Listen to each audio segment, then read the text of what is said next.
Sujet aussi des bars, donc on nous parle des centaines de milliards cachés à Ecobank, la plainte de Cheikh Diba contre Cheikh Bara Ndiaye classée sans suite. Donc on parle de voilà, on dit que après les révélations et accusations portant sur de supposées centaines de milliards cachés à Ecobank, donc la procédure judiciaire engagée par Cheikh Diba contre Cheikh Bara Ndiaye semble connaître donc un tournant. Des interrogations donc persistent sur les suites réservées à cette plainte et sur les implications politiques et financières de cette affaire très médiatisée. Waaw gis nga dans la vie il y a des gens qui cessent d'être au devant de l'actualité. muy kan comme Cheikh Diba. Au jour le jour non. da ngay généraliser. Non damay généraliser. Quand je parle du général au particulier mais du particulier au général. Parce que ma dégg un grand politicien bu nekk Sénégal comprendre nga mu ne politique que tu fais l'essentiel est qu'on parle de toi, que tu fais du bien ou bien du mal. mu ne ko loolu je suis pas du tout d'accord. Effectivement. Je suis pas du tout d'accord. Maanaam yow defal tout ba gars yi wax si yow rek que déjà lu baax nga def wala boog lu bon nga def na gars yi wax si yow loolu danger la. waaw dañoo war a wax si gars yi parce que lu baax la ñu def parce que loolu mooy amal njëriñ askan wi loolu mooy amal njëriñ réew mi. loolu mooy mën a jël réew mi yóbbu ko ci kanam. loolu mooy waral autorités yi mën a nekk ay modèles des références dans une société parce que ñoom ils sont exposés bu ñu nekkee ci kanam la majorité de la jeunesse dañ leen di xool seen comportement seen communication parce que y a des gens qui essaient de sortir du cadre pour devenir un cadre. te loolu danger la. da ngay xool ñoom seen biir paysage bi day am koo xamante ne nekkul sa nawle sax ci cadre politique mais da nga koy épauler di ko jéem a diir mbagg di ko xam nga di ko jéem a provoquer pour mu def une réponse envers vous pour nga mën a exister politiquement. alors loolu amul njëriñ. xam nga lu ma amul njëriñ. politique ñu ne c'est l'art de gérer la cité. léegi. c'est-à-dire que voilà xam nga information dafa am intox. information dafa am désinformation. fake news am info am intox am fake news. am campagne de diabolisation am campagne de dénigrement. Il y a des gens qui essaient de faire ce qu'on appelle le sale boulot. En matière de politique. rawatina nga laal seen leader. waaw man xam naa wax ji fu mu jëm. tu as vu. boo touché seen leader rek dañu naan kii man sama président lay laal dama koy attaqué. tu as vu mais dañ koy attaqué est-ce que teg nga ko si yoon. parce que Cheikh Diba il a dit non à Ousmane Sonko. Ousmane Sonko dafa wax lii mu wax lële. à travers des débats intellectuels économiques ñuy toog waxtaan à travers la dette cachée. bi nga xam ne Ousmane Sonko dafa wax ne y a ce qu'on appelle de la dette cachée au Sénégal te nekkul le ministre de l'économie et des finances Cheikh Diba ne ko dette cachée amul. léegi nag yenn conséquences moom moo ko ci mën a fekk parce que gars yi boo waxee ñu ne la man xool politique la sama yoon nekk si comme que moom moo contre suñu président man dama koy contre politique la sama yoon nekk si te wax yooyu amul njëriñ léegi c'est-à-dire que entre affaire bi nekkatul entre Cheikh Diba ak Bara Ndiaye mais entre un député la et un ministre yaa ngi dégg un député et un ministre te bu ñu waxee assemblée nationale. un député qui bénéficie de l'immunité parlementaire. exactement xam nga bu ñu waxee assemblée nationale. effectivement bien sûr effectivement classé sans suite. non c'est pas classé sax sans suite la plainte est en cours de traitement. et en cours de traitement. xam nga collecte de femmes am traitement am diffusion maanaam bu ñu fekkee dañu recevoir ce qu'on appelle la plainte dañ koy traiter. parce que je pense que ni Cheikh Bara Ndiaye lu wax assemblée nationale dafa grave.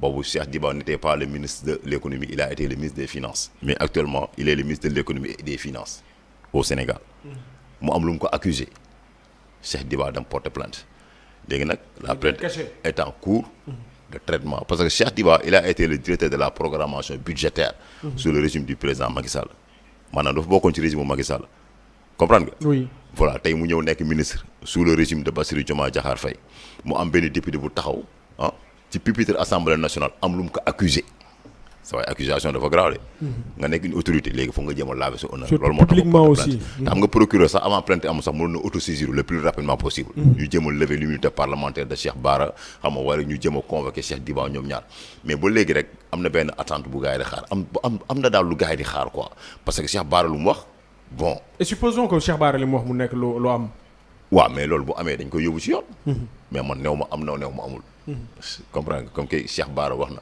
si on prend l'exemple parce que xam nga ne dañ naar bu mag bi naar bu ndaw bi lu mu wax rek ci naar bu mag bi la ko déggee xam nga tey moom côté politique sa référence c'est le président du parti Pastef boo xoolee Ousmane Sonko durant son parcours politique il avait dit ce qu'on appelle 94 milliards envers Cheikh Mamour Diallo il a dit 29 milliards envers Mame Mbaye Niang. Il a dit récemment ci élection législative bi passé 1000 milliards dans un compte ba tey jii furaas kenn gisagul dara mais dañu waxante dëgg parce que bañ ko convoqué avec. maanaam bu nekkee dégg naa Cheikh Bara Ndiaye peut-être lu mu wax bu nekkee moom mooy naar bu ndaw mi ci Ousmane Sonko la ko déggee mooy naar bu. waaw la question que je me pose mooy Cheikh Bara Ndiaye fa la jëlee information boobu. exactement fa la jëlee information boobu. d'autant plus que député la.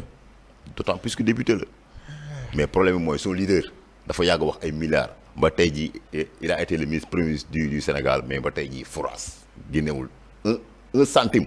ci ci Cheikh Mamour laa wax quoi ci Mamour Diallo wala ci Mame Mbaye Niang wala 1000 milliards yi mu waxoon ba léegi gars yi ñu ngi koy laaj Sonko am na 1000 milliards yi nga waxoon mais ba léegi tontu wu ci léegi Cheikh Bara Ndiaye bu génnee attaquant aussi le ministre des finances et de l'économie wax que ni Ecobank am na fa benn somme boo xamante ni 100 et quelques milliards aussi lu moom it fan la jëlee information bi fan la ko jëlee parce que Cheikh Diba il avait dit non au président du parti Pastef Ousmane Sonko moo tax aussi traitement bi foog gars yi gën ci gaaw. foog gars yi gën ci gaaw. Sénégal ñu leeral Sénégalais yi. c'est ce qu'on appelle l'argent du contribuable sénégalais. wala fekkee dañoo dem lebi à l'étranger sax sous la signature de l'État du Sénégal lañ koy defee. te xaalis boobu pour askan wi la. mais pas pour benn nit wala ñaari nit quoi. exactement leer na alors yow itam Pazan supposons que peut-être accusation yi nga xamante ne saa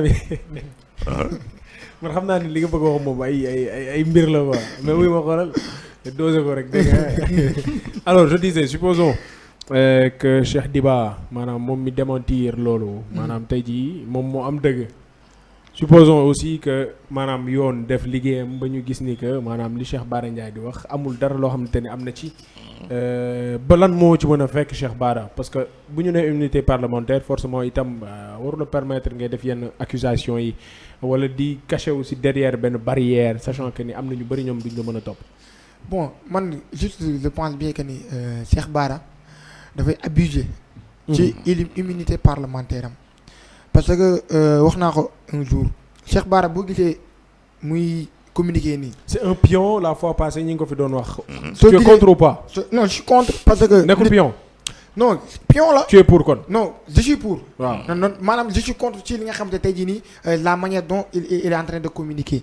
ndax boo xoolee man sama analyse personnelle et que il sait bel et bien que ni àdduna du neex wala mu naqari ba député Pastef yi ñu voté pour moom ñu lever immunité parlementaire am te xam naa ni loolu la xam moo tax. te buñ ko voté ñoom ñooy am majorité. non parce que ñoom ñooy majorité tey jii nii buñ taxawee ne dañuy lever immunité parlementaire ki nga xamante ne mooy Cheikh Bara pour mu dem wuy ji yoon on sait tous que Pastef moo yore majorité assemblée nationale. Donc Pastef à l'unanimité ñoom ñëpp dinañ voter pour à ce que ñu bañ a lever immunité parlementaire Cheikh Bara. Donc bu ñu levé wul immunité parlementaire am il a le droit et le devoir bu ñu ko convoqué mu toog këram bañ a dem ndax dafay làqu ci malaanu kiraan boobu nga xamante ne tey jii nii moom lay bénéficié wu.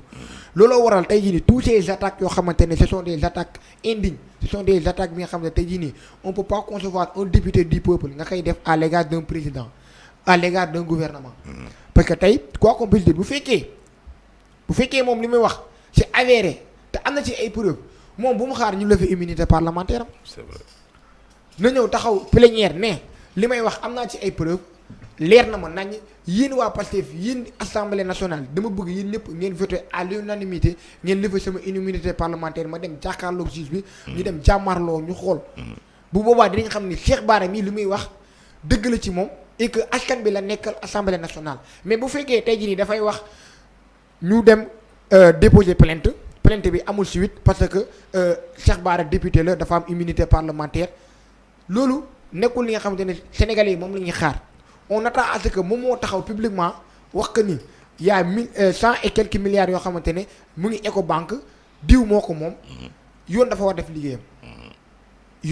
def liggéeyam mooy que tey ku mu accusé bu fekkoon kooku déposé wul li nga xam ne tey jii nii mooy plainte sax là on peut concevoir mais ki nga accusé dem na déposé plainte. ça signifie que moom lu muy wax wóor na ko ki nga xamante ne moo déposé plainte maanaam amul lu muy tiit. waaw amul lu muy tiit. waaw donc nañ dem ci yoon ñu def enquête ñu xool kam mu am dëgg ak kam mu amul dëgg ndax quoi qu'on puisse dire c'est l'argent du contribuable sénégalais ñoo ko moom. moom li fi doon wax léegi. waaw te ñoom ñoo ne jubal jubanti. te jubal jubanti bi nga xamante ne parti Pastef moom la incarné ba tey le président ci jubal jubanti boobu noonu la nekk.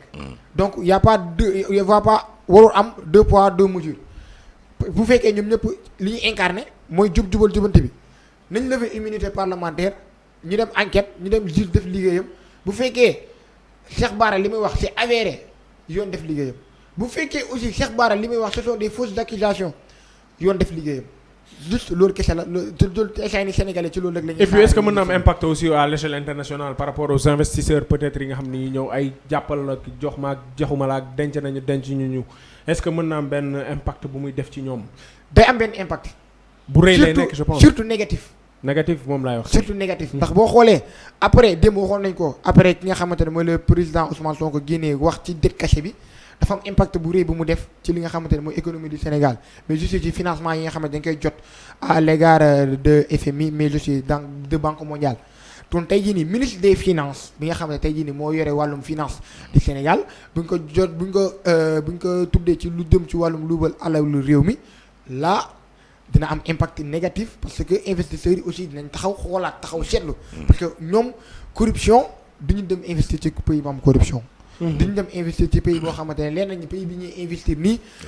suñu xaalis bi ñu fay dugal mun na am ay gàllankoor donc bu. Cheikh Bara li mu wax si ça bu avéré nekk dëgg moom. wax dëgg fa ne yàlla dina am impact bu rëy bu muy def ci gouvernement bi non seulement mais aussi dina am impact négatif bu muy def ci li nga xam ne tey jii nii ñooy investisseurs yi nga xam ne tey jii nii ñoo war a ñëw investir bi Sénégal aussi. jërëjëf alors troisième sujet. bu ko defee ñu daal di enchaîner.